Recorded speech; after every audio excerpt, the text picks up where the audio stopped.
Welcome dear students, how are you all? Welcome to VNCO School YouTube channel. Class 7 मज़मून Urdu इनवान नात सरगर्मी सवाल जवाब।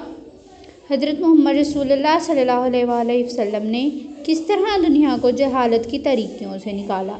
हज़रत मोहम्मद रसूलुल्लाह सल्लल्लाहु अलैहि वसल्लम ने दीन इस्लाम का यानी तलीमात कुरान से दुनिया की जहालत की तरीकियों से निकाला, क्योंकि कुरान पाक वो हिकमत वाली किताब है जिसमें हर मसला का हल बयान फरमाया गया है।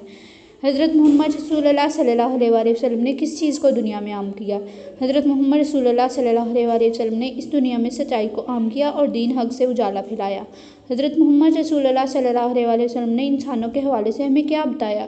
हज़रत मोहम्मद रसूलुल्लाह सल्लल्लाहु अलैहि वसल्लम ने आखिरी खुतबा हिज्जतुल विदा के मौका पर वाज़ह फरमाया कि किसी आदमी को किसी अरबी पर कोई फ़ौक़ियत नहीं, सभी इंसान बराबर हैं, किसी काले को किसी गोरे पर या अमीर को फ़रेब पर कोई फ़ौक़ियत नहीं।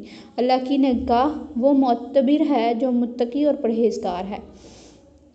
सवाल नंबर 5 है, हज़रत मोहम्मद रसूलुल्लाह सल्लल्लाहु अलैहि वसल्लम ने किस तरह दिलों में उजाला किया। हज़रत मोहम्मद रसूलुल्लाह सल्लल्लाहु अलैहि वसल्लम ने मोहब्बत सब खलूक के साथ करके मोहब्बत सिखाई। आप सल्लल्लाहु अलैहि वसल्लम सीरत तैयबा आला तरीन अखलाक का नमूना थी कि सब अमीर और गरीब, अरबी अजमी गोरे काले आप सल्लल्लाहु अलैहि वसल्लम के गर्विदा थे। यही आला अखलाक पर आप मुनज़र रहे हैं। ये तमाम सवाल आपने अपनी कॉपी पे होमवर्क करना है और इनको अच्छे तरीके से याद भी करना है। ओके, अल्लाह हाफिज़।